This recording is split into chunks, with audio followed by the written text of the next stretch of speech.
I'm Anthony Elmore, President and Founder of the proud Black Buddhist World Association. My lecture today, Buddha, the greatest black hero of all times. It is important that you have black Buddhist teachers. Today, we're going to tell you why Buddha is the greatest black hero of all times. If you are a black person, I want you to stop and think about something. Who is the greatest black person in world history? Who in world history has more carvings about them than any person in human history? What person in world history has the largest carvings or largest carved monument on planet Earth? Let us deal in archaeology, anthropology, literary science, genetic science, and linguistic science. And you tell me, what person in human history has more evidence in these fields of science than any human in world history? In regards to written documents, what person in teachings has more written documents and canon than any writings in human history? Finally, who is the most influential person in regards to the philosophy of Western mythos in world history? Imagine the most influential human in our modern world was a black man, and this black man is hidden in plain daylight. Although this black man is the most honored black man in world history, black people know little or nothing about this black man. This is what the 19th century British historian Sir Godfrey Higgins writes about the Buddha in his 1836 book titled The Anaclipsis. He says, quote, "The time has now arrived when it becomes proper to enter upon an examination of the celebrated Buddha of India, which were the foundations of all the mystics of the Western nations." Higgins further writes, quote, "But yet there is one circumstance of very important which is peculiar to Buddha and forms a discriminating mark between him and Krishna, which is that he is continuously described as a Negro, not only with black complexion, in which he agrees with Krishna, but with woolly hair and flat face." Mr. Kruger observes that the black Buddha with the frizzled and curly hair attaches himself at the same time to the three systems into which the religion of India divides itself. Higgins also writes, quote, "Mr. Moore on his woolly head says, some statues of Buddha certainly exhibit thick Ethiopian lips, but all woolly hair. There is something mysterious and unexplained connected with the hair of this and only this Indian deity.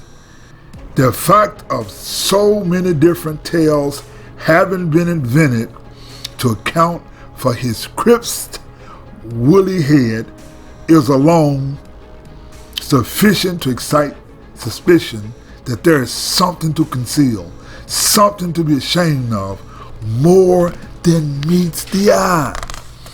You see, the adage, "you can't see the forest for the trees," applies to the world's greatest black hero because he is hidden in plain sight. When it comes to the world's monuments, no other human has more statues in his honor than the world's greatest black leader. Even carvings in Mount Rushmore cannot compare to the depth in size of the world's greatest black hero. In regard to documentation, this black revolutionary hero has more written documentation than any human in world history. Imagine having a canon not only is 11 times larger than the Bible, but much of the Bible comes from this black revolutionary hero who lived 1,000 years before the Bible was written. That is the Pali Cannon. Now, the world's greatest black hero is called Buddha.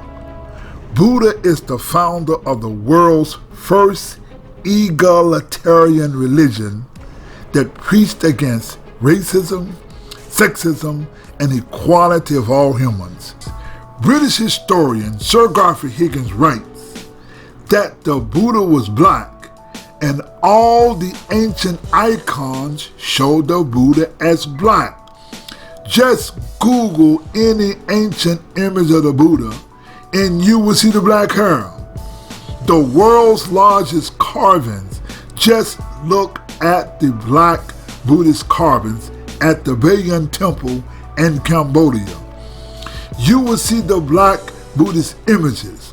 All archaeology, anthropology, literary science, genetic science, linguistic science show the Buddha as black. These are things black people should know. Let me cite you an example. Records show that black people who have a sense of black history, culture, and pride are the most successful black people. Oprah Winfrey went to a black school, Tennessee State University.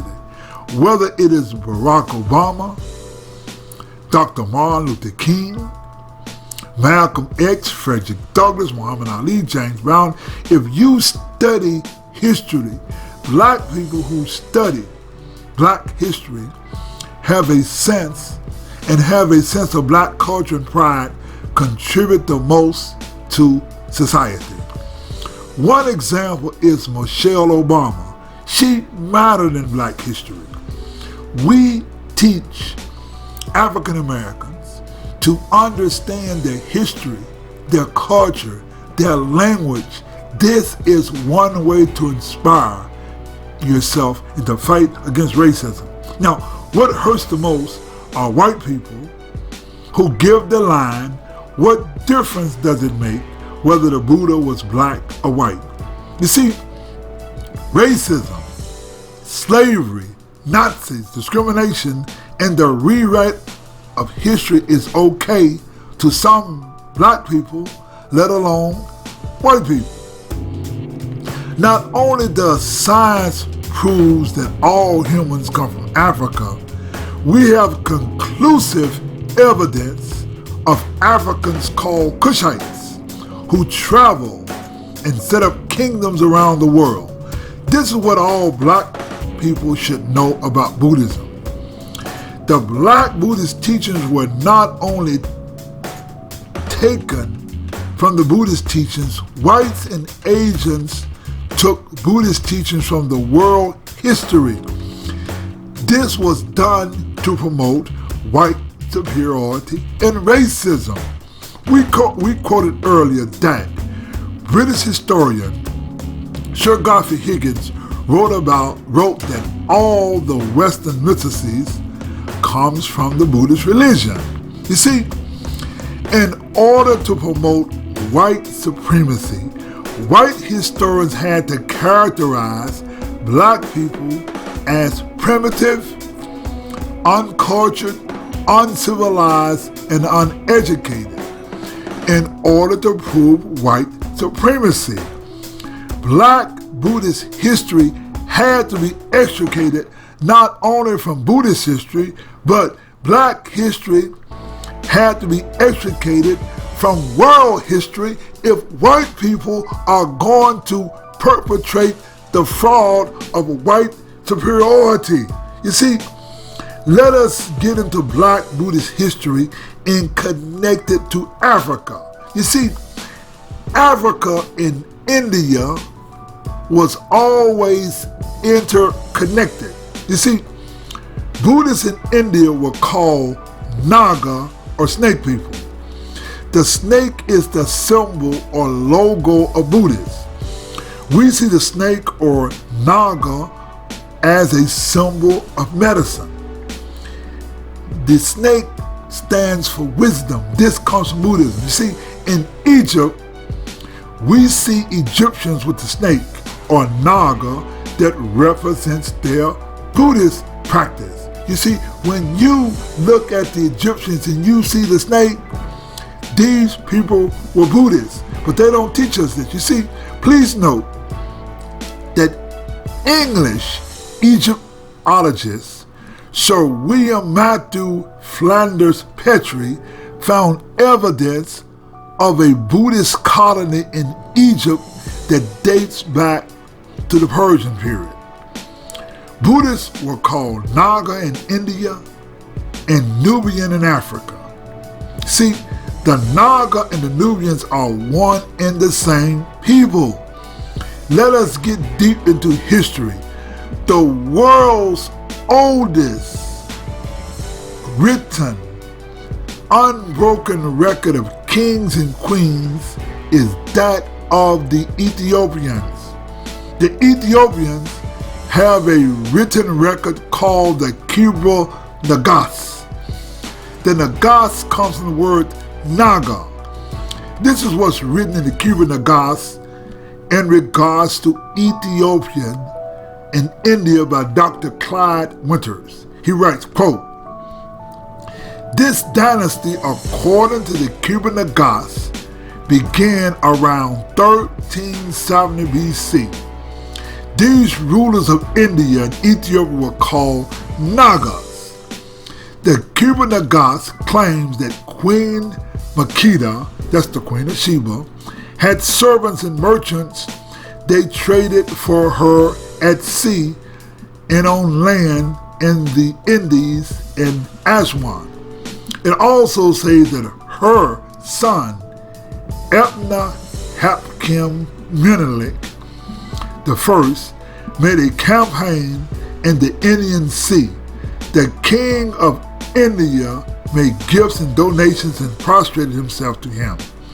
It is also said that Menelik ruled an empire that extended from the rivers of Egypt, that's the Blue Nile, to the Great West, and from the South Shore to Eastern India, according to the Kibra Nagas.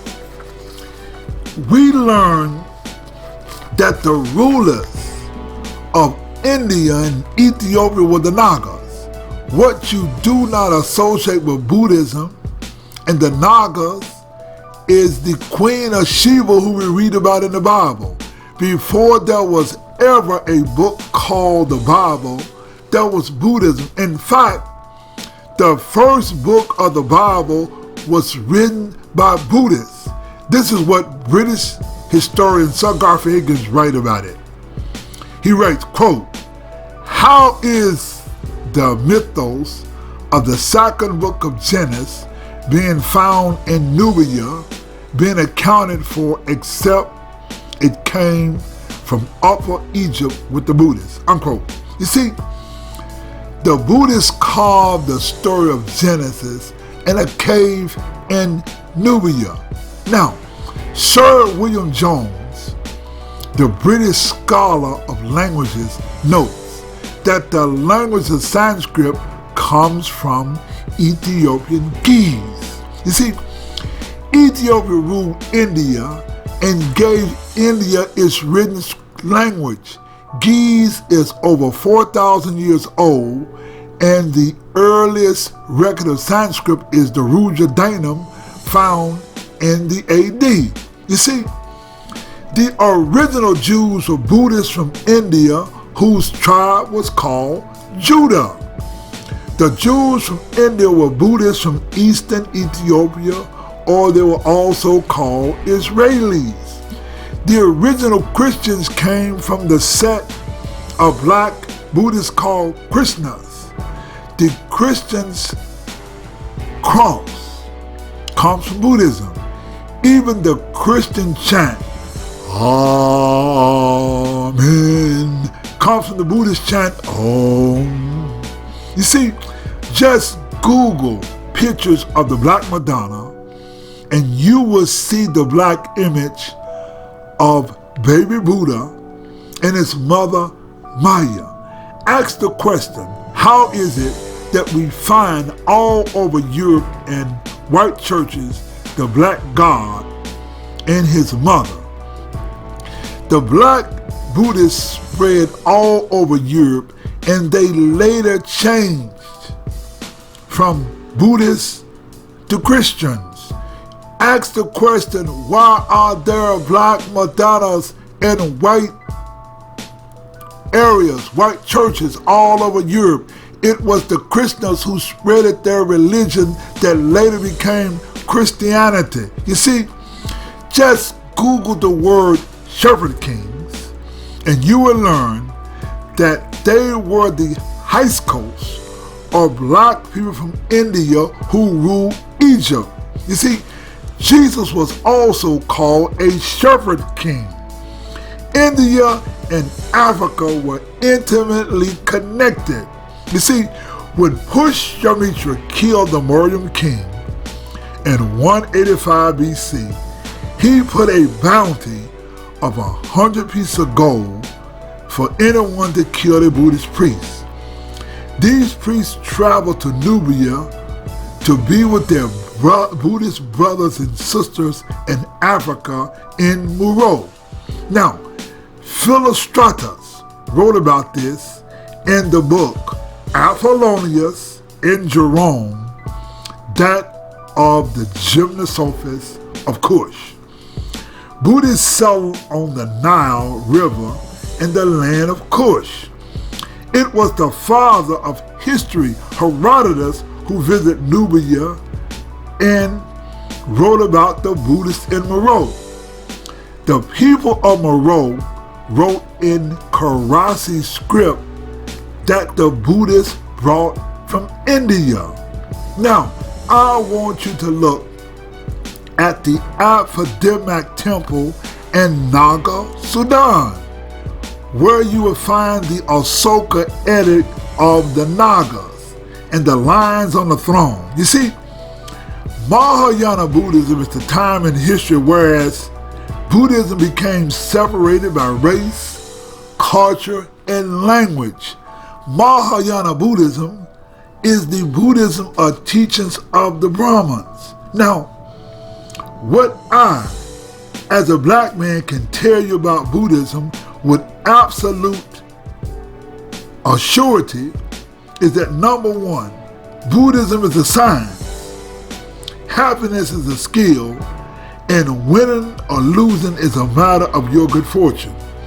Through studying Buddhism, you will learn that you are not only the architect of your destiny, you will learn that you are the master of your fate and the captain of your ship.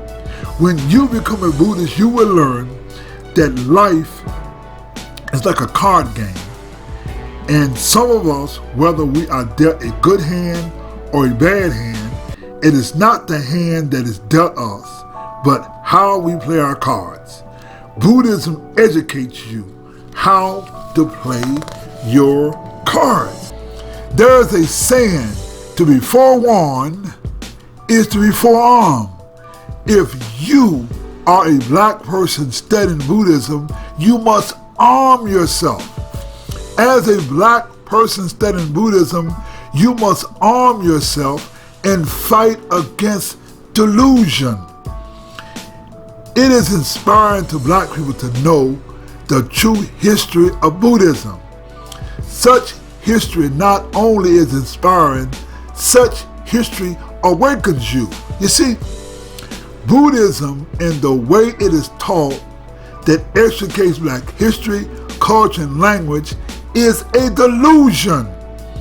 The greatest delusion about the Buddhist teachings is that who teach Buddhism today, They will have you believe that Buddhism is about meditation, is that Buddhism is about education and not meditation. There is a word for education in Buddhism, and it's called Kyo, or the mystic Kyo. Kyo is not only the Buddhist teachings, Kyo is all the teachings in the universe. In essence, Kyo means to overcome delusion. Do not fall for the deception that Buddhism is about some Asian on a mountain in meditation. You should understand that the key to Buddhism is education. What you will find by many of the Buddhists who educate, who meditate, they are into the annihilation of the consciousness, and this is not Buddhism. What I want you to know is that Buddhism is education and not meditation. There has never in the history of mankind has anyone made a significant improvement to mankind via meditation.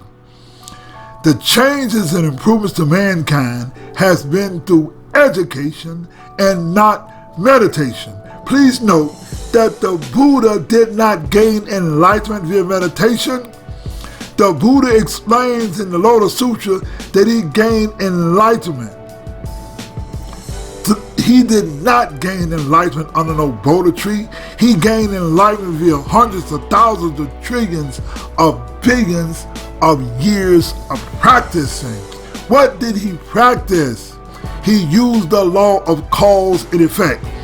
For those of you who live in India, those of you who are black people or Dalits or the untouchables, most of you know Dr. Brahimro Ambedkar.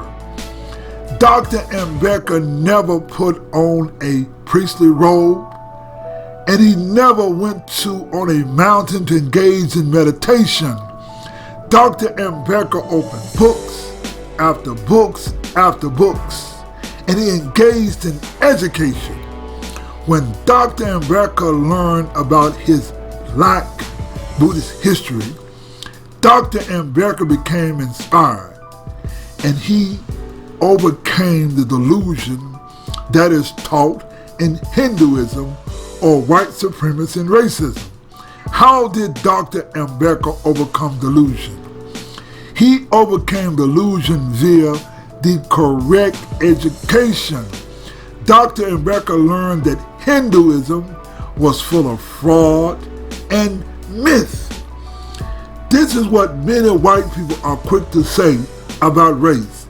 They say, what difference does it make whether the Buddha was black or white? There is a difference in delusion versus enlightenment. It makes a difference because not only was the Buddha black, but all original humans come from Africa, and they were black. But white supremacy is a delusion, and race is a social construct that was started in India by the Brahmins or the Hindu. You see, the word Kyo means to overcome delusion. Black people should know their black history to help overcome delusion. We at the Proud Black Buddhist World Association practice the teachings as taught by the 13th century Japanese Black Buddhist sage Nichiren Shonin. It was Nichiren Shonin who taught us that it was Shakyamuni Buddha who first intoned Myoho Renge Kyo. Nichiren taught us that Shakyamuni Buddha taught us that the only sutra we should practice is the Lotus Sutra. Nichiren added the prefix of the word Namu. Namu means to awaken. It also means to devote one's life. It also means to give reverence. We are taught to give reverence or to awaken to the Lotus Sutra or Myoho Renge Kyo. The word Myo means correct. The word Ho means law. The word Renge is a symbol of the lotus flower. The lotus flower is whereas the seed and the flower come together. This represents the law of cause and effect. We taught you earlier that Kyo means the Buddhist teachings or to overcome delusions. When we chant, we are awakening to the correct law of cause and effect teachings. Now, the greatest challenge that we, or what you must understand about Buddhism, is the Buddhist world is the world without colonization. Now, when it comes to Buddhism, you see, the Buddhist religion existed in ancient India, Ethiopia, Nubia, and Egypt hundreds of years before whites and Asians became associated and colonized Buddhism. The perception exists that although it was over 1,000 years after the death of the Buddha that the Lotus Sutra reached China, and another 400 years before it reached Japan. Buddhism is perceived as an Asian religion, and Asians are perceived as the masters of Buddhism. This is false. Asians are not the masters of Buddhism. Asians are the masters of Asian culture that is perceived as Buddhism. In their teachings, they are Hindu Buddhists via extricating all black history, culture, and language from the Buddhist teachings. Let me cite you an example. We follow the teachings of the 13th century Japanese Buddhist sage Nichiren Shonin. The Japanese who teach Nichiren Buddhism extricate all black Buddhist history, culture, and language from the teachings. Let me explain. Just look at this picture of Nichiren Shonin. You can see that he is black. What our Japanese teachers do not share with black people is that the original people of Japan were not only black people. DNA evidence proves the black heritage in Japan. America's first anthropologist, Dr. Alexander Francis Chamberlain, wrote that the first shogun of Japan was a black man. Now, in 1923, anthropologist Roland B. Dixon wrote that the earliest population of Japan were in the main blend of Proto-Australoid and Proto-Negroid types, thus similar to ancient underlying stratum of the population, southward along the whole coast and throughout Indochina and beyond India itself. Dixon pointed out, in Japan, the ancient Negrito elements still be discerned by characteristics which are the same time exterior and ontologic. You see, the original Japan and the original people of Japan were black people who were later killed by the light-skinned people. See, what all black people should know about Buddhism is that the Japanese teach the racist Mahayana Buddhism, whereas all black history, culture, and language is extricated from the Buddhist teachings. In the 13th century Japan, we recognize that Nichiren Shonin was not only a black man. Nichiren wrote that he was a Chandala. Nichiren, in inscribing the Gohanzan or object of worship, included the black gods on the Gohanzan. Nichiren was from Nagasaki, Japan, of the Nagas. Now, Nichiren challenged Mahayana Buddhism in Japan and declared that only the Lotus Sutra are the correct teachings of Shakyamuni's Buddhism. The Japanese Nichiren sects, the SGI, Nichiren Shoshu, and Nichiren Shu, introduced black people to Nichiren Buddhism. What all black people should know about Buddhism and the way it is taught that extricates all black history, language, and culture is racism and white supremacy. What the Japanese did do, however, the SGI did translate the writings of Nichiren to English. While white people and Asians teach a Buddhism of colonization, we black people have the skills now to teach Buddhism correctly, inclusive of our black history, culture, and language. Japan's Buddhist platform was built on a black Buddha. Certainly, Japan did not adopt Mahayana Buddhism in the beginning. Otherwise, you would not see this gorgeous black Buddhist statue. This statue is the largest indoor statue of a Buddha in the world, and is built, or it is made of bronze and gold. We are protected from the Japanese racism because the Buddha was built in a temple in ancient capital of Nara, Japan, called the Todaiji Temple. Now, we are protected from Japanese racism because this site is a UNESCO site or a United Nations education, scientific, and cultural organization site.